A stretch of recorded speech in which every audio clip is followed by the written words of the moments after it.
o direito eleitoral faz um meticuloso regramento de toda a propaganda impressa nas campanhas eleitorais.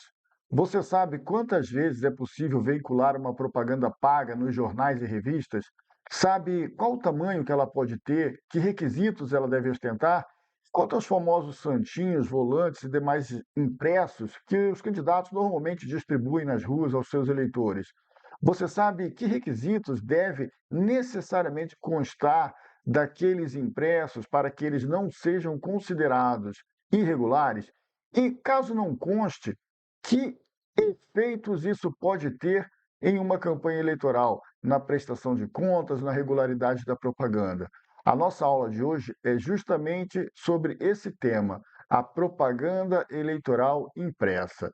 Meu nome é Luciano, sou especialista em direito eleitoral com mais de 20 anos de experiência, sou mestre e doutorando em filosofia política. Para começar a nossa aula de hoje, eu gostaria de fazer com vocês uma reflexão inicial, que é com relação a uma certa perda de relevância que a propaganda impressa tem, porque todo marketing, toda publicidade tem migrado fortemente para o campo digital, para as mídias sociais, mas ainda assim, a propaganda impressa não é prescindível em uma campanha que se pretenda vencedora. E o direito eleitoral presta muito atenção a ela, seja por conta do seu caráter tradicional nas campanhas eleitorais, seja porque, se for mal utilizada, ela pode trazer prejuízos bem relevantes para uma campanha.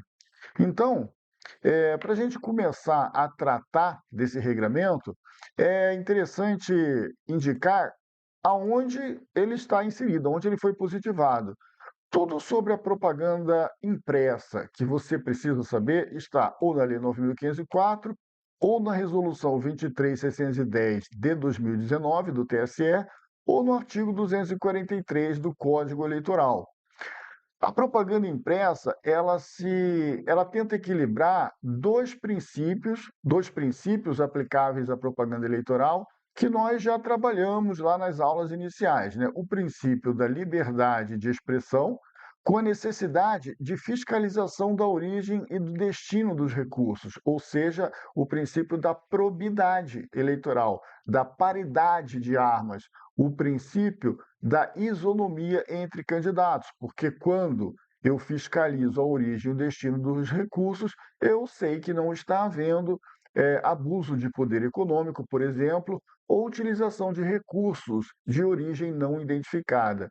Então, esses dois princípios, o equilíbrio entre eles é muito importante no que diz respeito à propaganda eleitoral impressa. Sempre vai ter a possibilidade, a liberdade de realizar essa propaganda, mas as regras que permitem à Justiça Eleitoral fiscalizar a origem e a destinação dos recursos que são empregados nela, e dessa maneira garantir a isonomia entre os candidatos, certo? Então, olha, uma coisa interessante é que há uma grande desburocratização para esse tipo de propaganda. Por quê? Porque não existe necessidade de nenhum tipo de licença ou autorização para realizá-la. Vejam aqui, ó, confecção e distribuição de folhetos e adesivos independem de licença municipal ou autorização da Justiça Eleitoral. Isso está lá no artigo 38 da Lei 9.504 de 97. Como não existe nenhum tipo de licença ou autorização, isso pode ser feito livremente sem nenhuma burocracia. Contudo, apesar de não haver burocracias para a realização da propaganda propriamente dita, ela precisa observar todas aquelas vedações gerais que nós tratamos nas aulas anteriores, tá bom? Então, vejam bem, obrigatório uso de língua nacional. Você não pode, por exemplo, fazer um panfleto de campanha ou uma propaganda paga em jornais e revistas em língua estrangeira, porque na sua cabeça você vai se comunicar, vai falar, por exemplo, com uma colônia alemã no interior do Rio Grande do Sul, de Santa Catarina, ou uma colônia árabe em São Paulo, isso não pode acontecer. Ainda que você se dirija a essas colônias, a esses bolsões aí de eleitores, a essas, a essas categorias de imigrantes aí, seja do Japão, do Alemanha, italiano, não interessa. Você precisará se dirigir a eles sempre em língua nacional, no seu material impresso e presencialmente também. Não podemos esquecer que a propaganda eleitoral em língua estrangeira, inclusive, é crime, certo? Então isso não pode acontecer. E, obviamente, essa propaganda impressa, a gente ainda vai falar mais sobre isso nessa aula, não pode prejudicar a estética e a higiene urbana, ou seja, não pode emporcalhar a cidade toda. Você tem que fazer de modo comedido. Inclusive, se caracterizar o derrame, que é algo que nós já vamos tratar, eu vou conceituar bem com vocês, isso pode ter implicações até mesmo criminais, se for no dia da eleição, porque qualquer propaganda eleitoral no dia da eleição é crime. Vocês, os mais antigos aí, certamente vão lembrar que antigamente havia um hábito muito forte, muito arraigado entre os candidatos, de fazer aquele grande derrame de material impresso nas portas das escolas no dia da eleição. Aquilo ali, hoje em dia, o Ministério Público certamente vai ajuizar uma ação penal contra os responsáveis, porque é considerado crime propaganda no dia da eleição, e as sanções pecuniárias são bem severas, bem graves, certo? Então, pessoal, olha, outra coisa que não pode, que é uma vedação geral que eu já comentei com vocês em aulas anteriores e que se aplica aqui também à legislação, à propaganda impressa, é simular moeda. Ou seja, você não pode, nos seus impressos eleitorais, nos seus santinhos, fazer como se fosse uma nota de real, de dólar ou do que for que seja e distribuí-la ao eleitor de modo que o eleitor simples e rústico possa confundir aquilo ali com dinheiro. Isso é extremamente vedado, não pode ser feito e as sanções também não são nada leves, né? Você pode até responder criminalmente a depender da situação. Pessoal, uma outra vedação que se aplica à propaganda eleitoral impressa é a proibição de que ela seja feita em bens públicos e em templos. Por quê em templos? Porque para a justiça eleitoral, o conceito de bem público é diferente, não é apenas aquele conceito que está lá no Código Civil ou no direito administrativo. Para a justiça eleitoral, todo lugar de livre acesso ao público é considerado um bem público onde a propaganda eleitoral é vedada. Então, uma loja particular para a Justiça Eleitoral é considerado um bem público para fins de propaganda. Um templo também, porque um templo é livremente acessível ao público. Então, todos esses locais, lojas, ginásios, templos, né, todos eles você não pode fazer distribuição de material impresso no seu interior. Quando nós tratarmos da prestação de contas, vocês verão que, inclusive, templos e igrejas também não podem doar esses materiais para candidatos. Isso já aconteceu em eleições e alguns candidatos já foram até caçados por causa disso daí, por conta de terem recebido material impresso, ou seja, doação de templos e de igrejas. Então, além de não poder ser distribuído nesses locais, os templos e pessoas jurídicas, lojas, empresas, não podem também doar esse material para os candidatos. E como eu disse que iria falar para vocês, né, é vedado o derrame desses materiais na via pública. O que é o derrame? Não é você distribuir um santinho para um eleitor menos educado ali que vai jogar o santinho na rua e eventualmente vai sujar a rua. Não é isso. O derrame é aquele, aquele, quando o candidato ele joga em grande quantidade o seu material, ele nem distribui para ninguém, ele simplesmente joga nas calçadas, nas sarjetas, nas portas das escolas, nas ruas e fica coberto, o solo fica coberto daquele material. Algumas pessoas escorregam, caem, já houve casos até de eleitores idosos que foram ingressar na escola, deslizaram ali sobre aquela montanha de material e acabou até quebrando, né, quebrando a bacia e morrendo. Então, os casos são os mais diversos. Isso é vedado agora pela Justiça Eleitoral. Se vocês quiserem conhecer melhor o caso, eu recomendo que leiam o acordo nesse recurso especial aqui, 379823. Se não quiserem pesquisar no site do TSE, vocês podem acessá-lo no link do material de apoio à aula que você pode acessar, tá bom? Então, essa aula tem um link com um material de apoio onde consta toda essa jurisprudência que eu trago aqui para vocês, que vocês estão vendo na tela. Então, não se esqueçam dessa questão do derrame, tá bom, pessoal? Isso é vedado, isso leva a multas, e se for no dia do pleito, pode inclusive levar a uma responsabilidade criminal do candidato. Bom, esses materiais, volantes, santinhos, esse material impresso, ele precisa ter alguns requisitos. Como eu disse a vocês, existe uma grande preocupação da Justiça Eleitoral em saber qual é a origem dos recursos que levou à produção desses materiais e onde eles foram aplicados. Isso para que não haja abuso de poder econômico e quebra de isonomia entre os candidatos. Então, o que a Lei 9.504 de 97 estabelece é que todo o material impresso, veja que não há exceção, eu disse todo o material impresso, e aí eu estou incluindo adesivos, santinhos, os jornaizinhos que os candidatos às vezes distribuem para os eleitores. Todo o material impresso deve ter o CNPJ do responsável pela confecção, ou seja, da gráfica, o CNPJ do contratante. Por que o CNPJ do contratante? Porque não está escrito aqui o CNPJ do candidato. O contratante não é o candidato? Não necessariamente.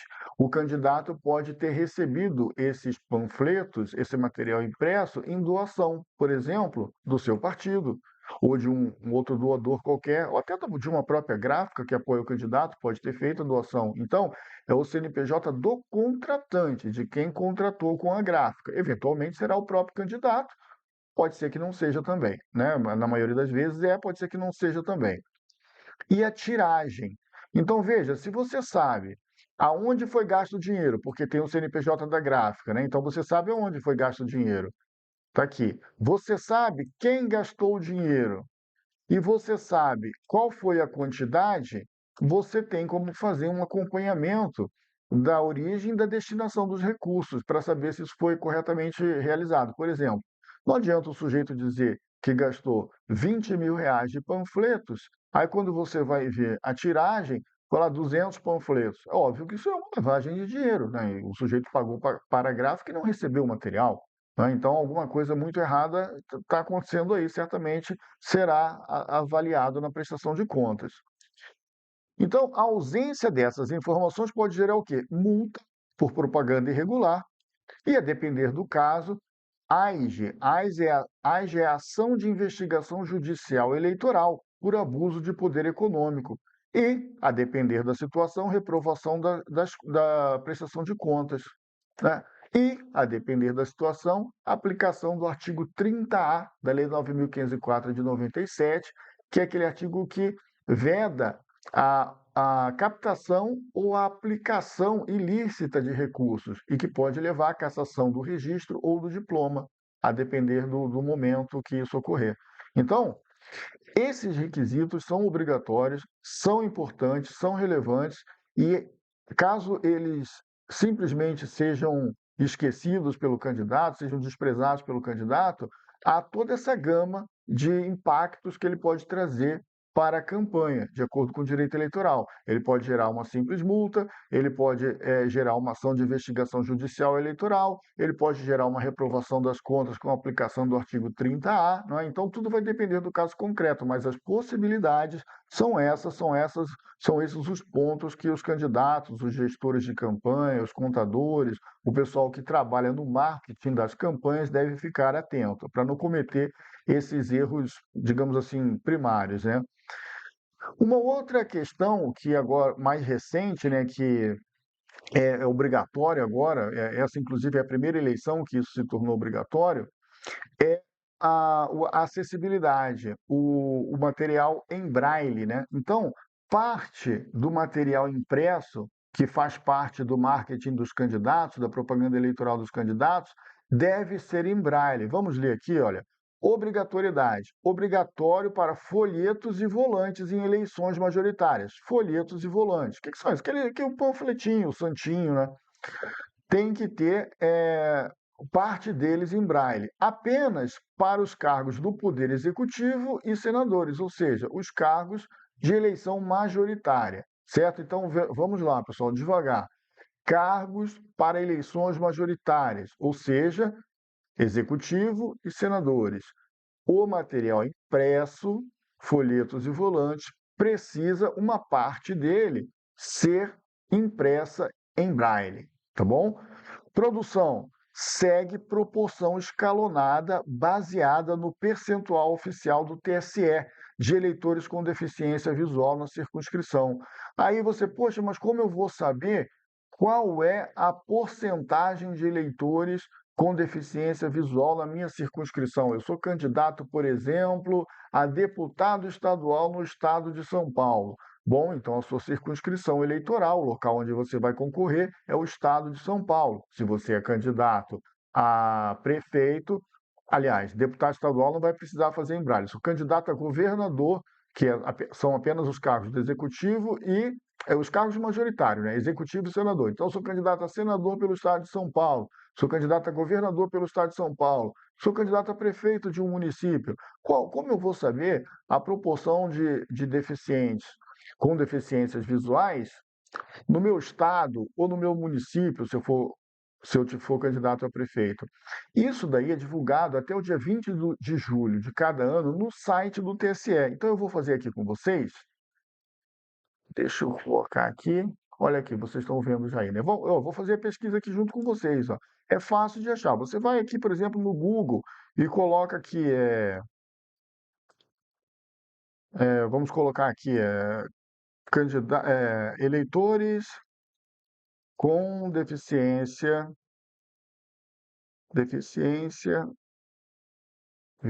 visual, divulgação, TSE. Vamos ver o que aqui. Temos aqui já, ó.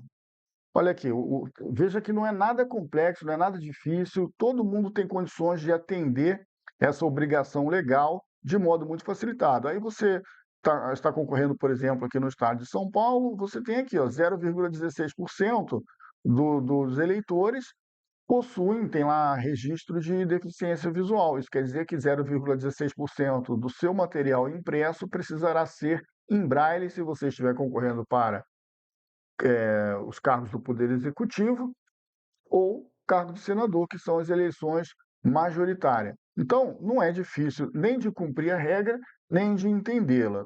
Não há por que você se expor a sofrer algum prejuízo na sua campanha por conta disso. Crítica que a gente pode fazer a essa regra é que ela, digamos assim, ela busca a inclusão, né, que é um princípio muito forte que a Justiça Eleitoral tem adotado com muita força nos últimos tempos, né?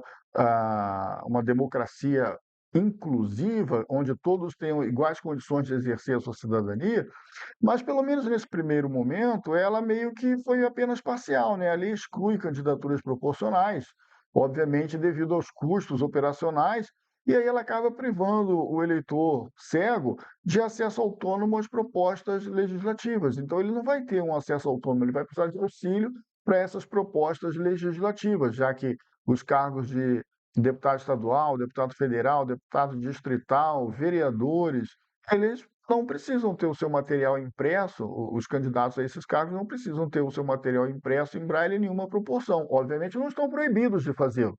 Se eles quiserem fazer, podem fazê-lo, mas não há uma obrigação legal. A obrigação legal é só para os cargos do Poder Executivo e o cargo de senador. É uma crítica que a gente poderia fazer à legislação, né? Quem sabe isso muda aí nas próximas eleições.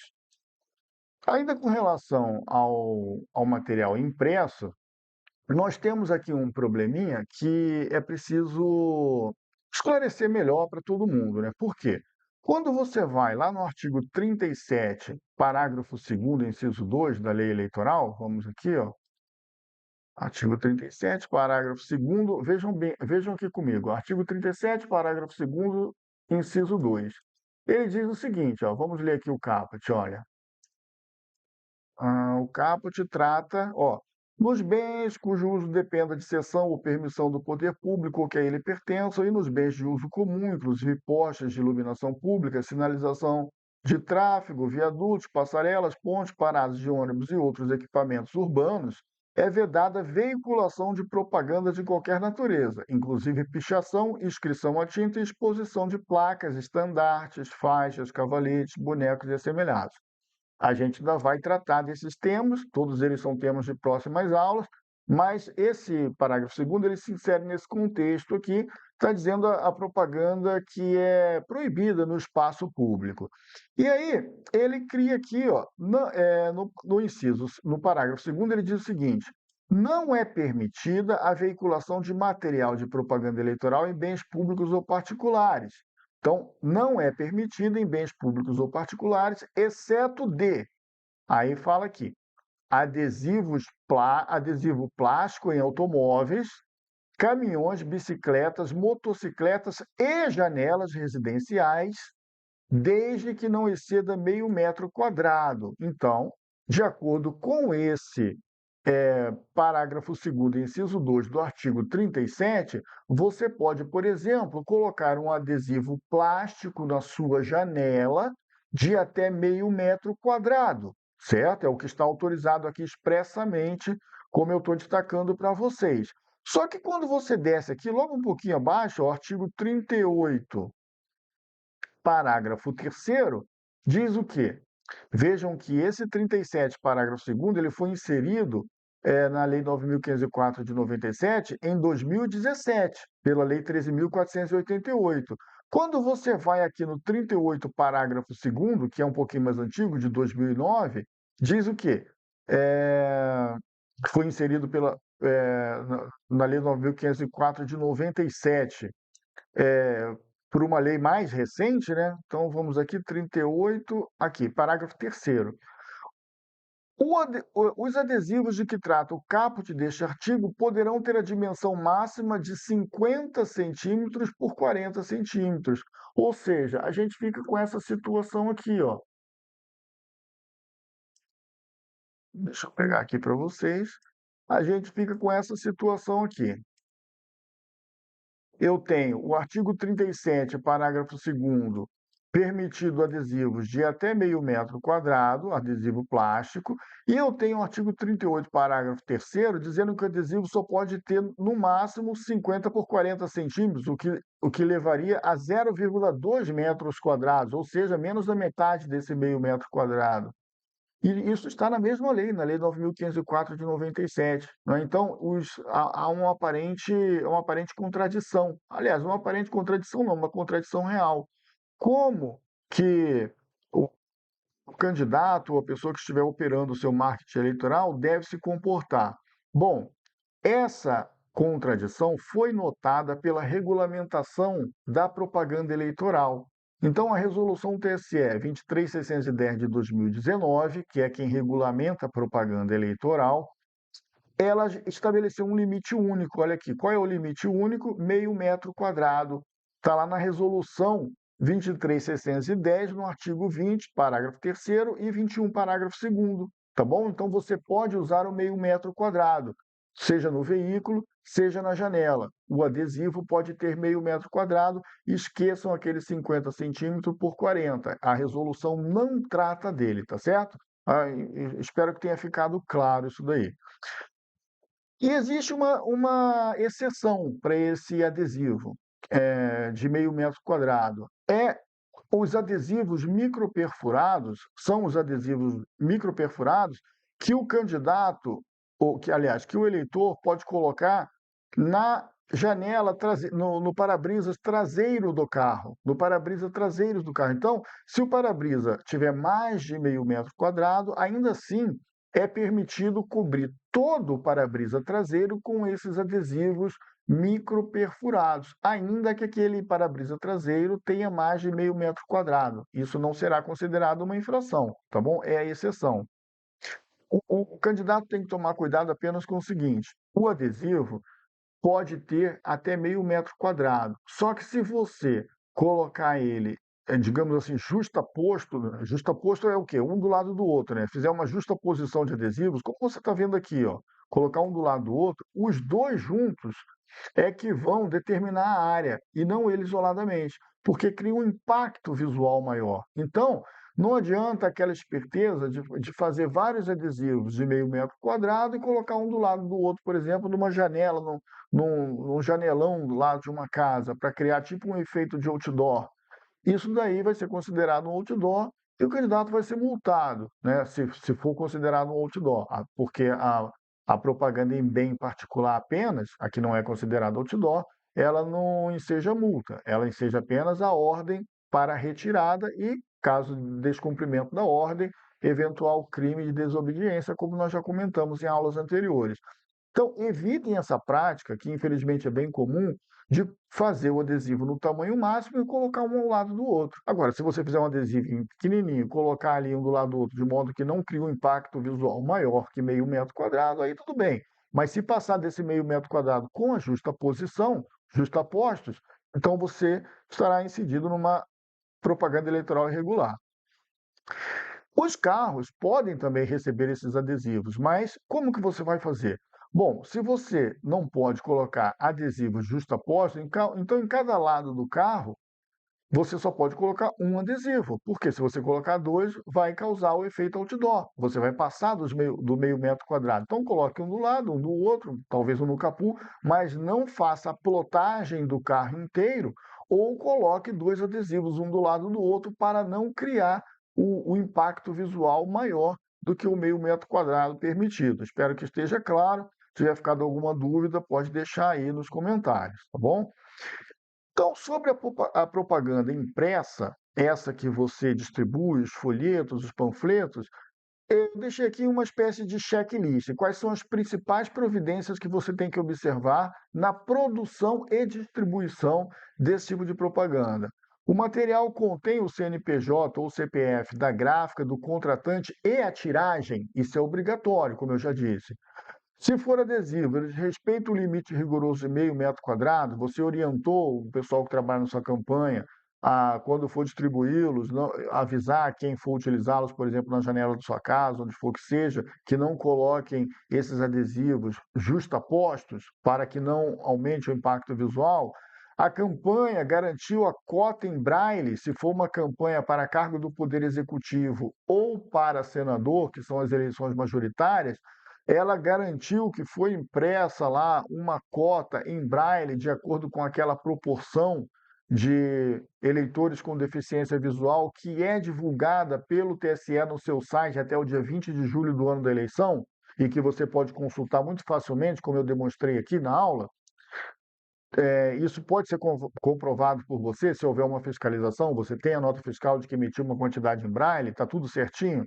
Bom, a equipe de rua foi treinada para nunca panfletar em bens públicos, nunca entregar panfletos no interior de lojas, de igrejas, de ginásios, de todo lugar que tem livre acesso ao público. Ela foi orientada porque a pessoa que você contrata, ela não conhece nada de propaganda eleitoral, a pessoa que trabalha na campanha. Então, se você tiver um assessor jurídico na sua campanha, ou tiver um profissional de marketing, ele deve conhecer essas regras e deve comunicá-las às pessoas que estão trabalhando ali, que obviamente não precisam e nem devem ser especialistas nesse tipo de assunto, mas precisam ser orientados. Por quê? Se for encontrado, por exemplo, como é comum que se encontre, panfleto seu no balcão da loja, tem muito candidato que faz isso, deixa lá um bolinho de santinho ali para que quando você vai no caixa pagar, você pegar um santinho. Você vai ser multado, porque você está fazendo distribuição de panfletos no interior de um bem público. Ah, mas lá é uma loja privada, mas eu já expliquei aqui. Para a Justiça Eleitoral, considera bem público qualquer local de livre acesso ao público. Não é aquele conceito lá do direito administrativo e do direito civil. Não é porque o bem pertence ao Estado que ele é público. Ele é considerado público para a Justiça Eleitoral, para fins de fiscalização da propaganda, por ser um bem de livre acesso ao público, como, por exemplo, uma igreja ou uma loja, tá certo? Então, nesses locais, nada de distribuição. E agora eu queria falar da imprensa escrita. Por quê? É permitido que você faça, que um candidato faça propaganda impressa em revistas e jornais, inclusive pagando, propaganda paga em revistas e jornais. Só que há também limitações e regras que devem ser observadas. Que limitações são essas? Se for um jornal padrão, você pode fazer essa propaganda em até 1/8 da página do jornal. Então imagine um jornal padrão, que tem ele é grande, né, tem aquelas dimensões padrões de jornal, 1/8 daquilo ali pode ser destinado à sua propaganda eleitoral. E se for um tabloide? O que que é um tabloide? Tabloide é um jornalzinho menor, aquele jornal. Você já deve ter visto um jornal comum, esse que você vai na banca e compra lá, e um tabloide que é um jornalzinho pequeno, um jornalzinho menor que existe. Tem dimensões também regulamentadas do tabloide. O tabloide, como ele é menor, a propaganda eleitoral feita nele pode ser maior. Então, enquanto no jornal ela deve ocupar no máximo 1/8 da folha de jornal, no tabloide ela pode ocupar até 1/4 da folha. Então veja que é o dobro da proporção, né? No jornal 1/8, no tabloide 1/4, certo? E com relação à quantidade? Bom, embora você pague pela propaganda, você não pode simplesmente, porque tem mais dinheiro do que os demais candidatos, sair colocando, empilhando propaganda em todos os jornais. Você só pode fazer, no máximo, 10 inserções em cada veículo. Em cada veículo, 10 inserções, tá bom?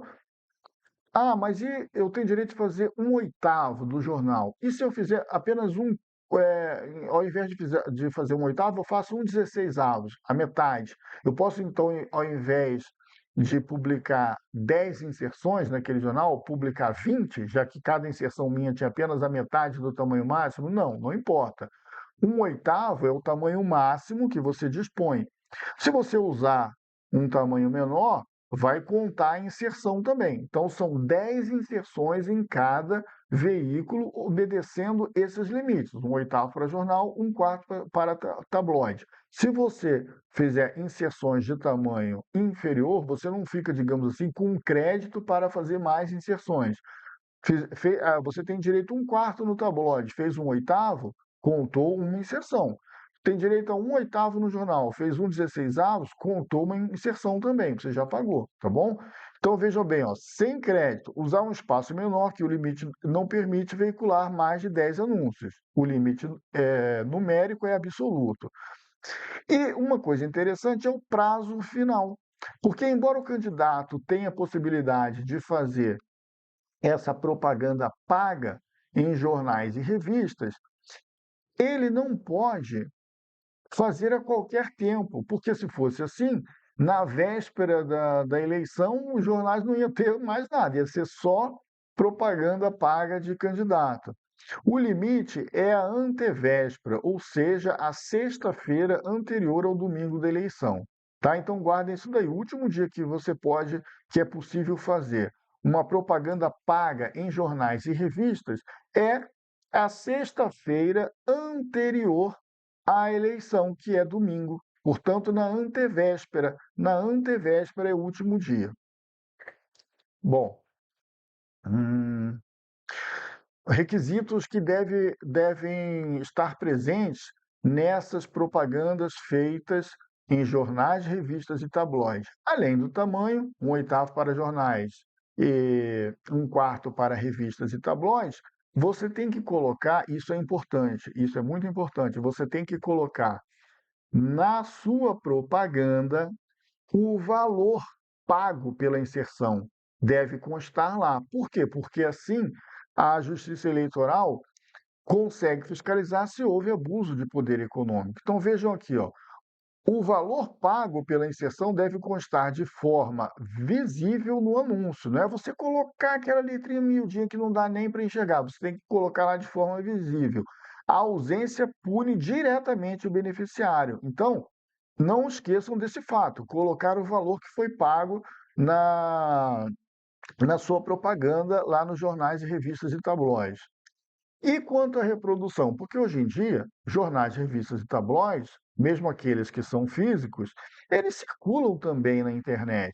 Quando ele for circular na internet, ele vai ter que ter a mesma proporção. Vejam aqui, olha, a reprodução virtual do anúncio impresso só é permitida no próprio site do jornal, mantendo o formato gráfico original intacto, tá bom? Então, tudo bem. Se você pagou para realizar uma propaganda, você pagou para realizar uma propaganda no jornal, e o jornal circula também na internet, porque aquela empresa jornalística publica o seu jornal na internet, você não precisa ter medo de estar fazendo uma propaganda paga na internet, que é vedada. A única forma de pagamento de propaganda na internet é o impulsionamento que o candidato tem que fazer com uma série de requisitos que nós vamos comentar nas próximas aulas. Esse tipo de propaganda da reprodução do jornal, da revista físico na internet, não é considerado uma propaganda paga na internet. Você pagou para publicar no jornal, que, por acaso, a empresa jornalística veicula também na internet. Mas fique tranquilo que você não será penalizado por isso, desde que apareça lá o valor que você pagou. Olha aqui, ó. Outra coisa interessante é o seguinte: vocês sabem que existe o crime de divulgação de fatos sabidamente inverídicos na propaganda eleitoral. Isso é crime. E vejam que a jurisprudência do TSE, eu coloquei aqui, ó, um recurso especial 35977, você pode consultar no material de apoio à aula ou diretamente no site do TSE. Ele diz o seguinte, ó, para configurar o crime do artigo 323 do Código Eleitoral, que é a divulgação de fatos sabidamente inverídico, na imprensa, o texto deve ser fruto de matéria paga. Ou seja, a sua propaganda eleitoral paga em jornais, revistas e tabloides, caso divulgue fatos sabidamente inverídico, pode levar a esse crime aqui. Então, tenha muito cuidado com o conteúdo do que você divulga, do que é divulgado, em uma propaganda eleitoral paga em jornais, revistas e tabloides. Porque se for um editorial do jornal, por exemplo, se for uma matéria jornalística não paga, ali da operação normal da atividade jornalística, e eventualmente divulgue um fato que não é verídico, que depois venha a se descobrir que ocorreu de modo diferente e tal, bom, isso não é considerado um fato sabidamente inverídico, mas se isso estiver inserido em uma matéria paga, como é possível fazê-lo através dessa propaganda eleitoral paga em jornais, revistas e tabloides, você certamente será, então, abrangido por esse tipo penal do artigo 323. Então, não tenha cuidado para não incorrer nesse crime eleitoral aqui com a sua propaganda paga nesses veículos impressos, tabloides, jornais e revistas. Bom, vamos aqui algumas eh, proibições e necessidade de transparência, né?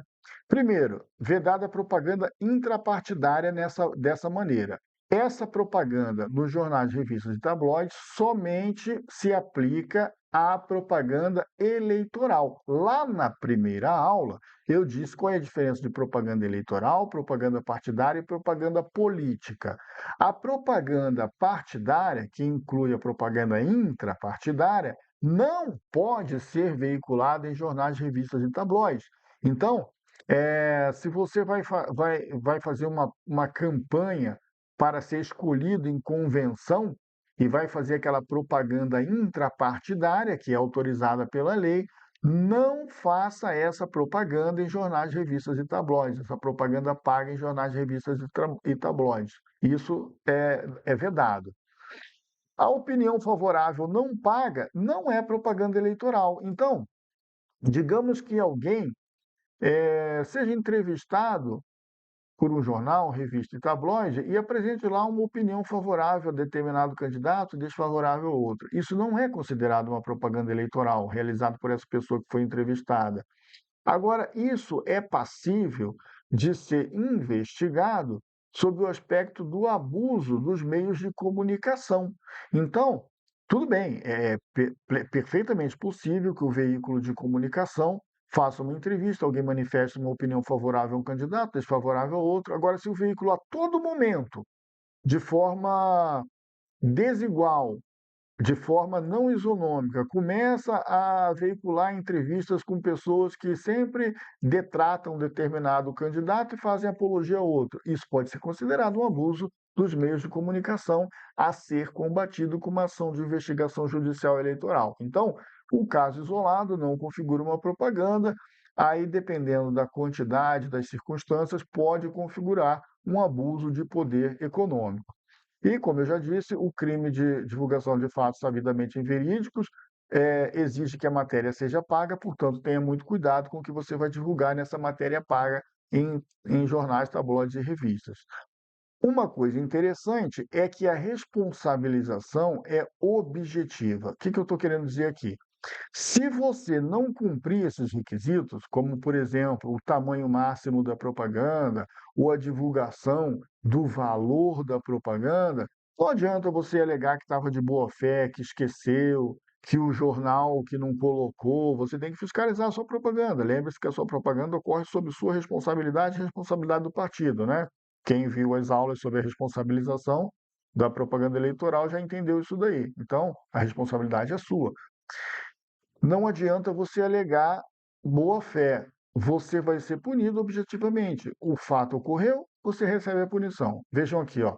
A ausência configura infração com responsabilização objetiva, sem necessidade de comprovar dolo, certo? Um dolo de cometer a infração. A infração ocorreu, ainda que seja culposamente, a punição vem. Reprodução virtual do jornal impresso na internet apenas no sítio eletrônico do jornal, como eu já falei. Quem quiser saber mais, pode olhar aqui esse acórdão 76458 no nosso material de apoio à aula, para ficar melhor informado. E uma coisa também importante, principalmente para os veículos de comunicação, é que a multa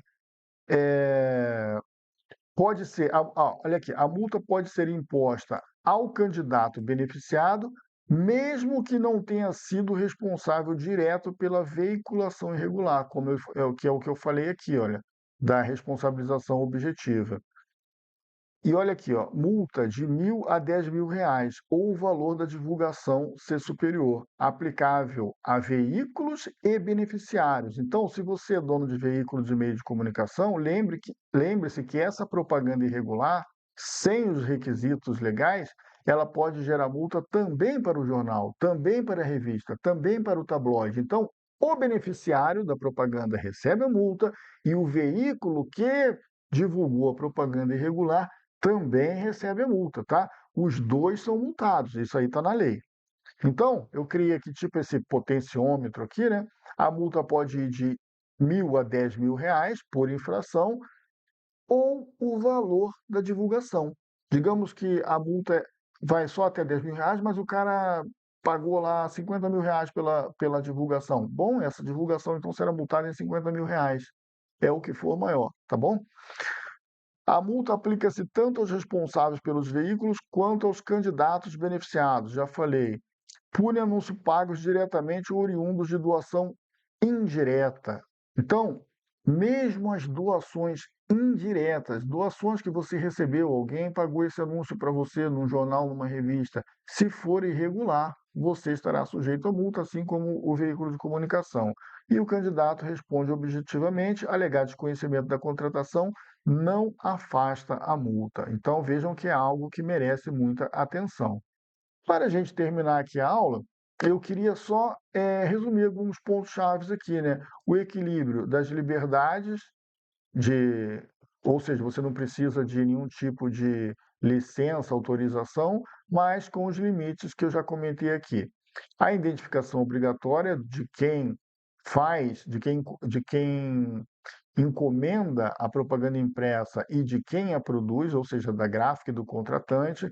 Você precisa prestar muita atenção também nas dimensões reguladas e você tem que tomar muito cuidado com essas sanções, porque não adianta alegar boa-fé, desconhecimento. A sanção ela é aplicada objetivamente. Constatada a infração, vem a sanção. E você não tem como alegar simplesmente boa-fé e desconhecimento do fato. Então, pessoal, sobre propaganda impressa, era isso que eu tinha a dizer. Espero que todos tenham entendido todos os pontos aqui, mas para qualquer dúvida, você pode deixar o comentário, pode mandar sua dúvida também diretamente e acesse o material de apoio à aula, onde tudo isso aqui está exposto de forma muito mais detalhada e ampla. Um abraço a todos e até a próxima aula.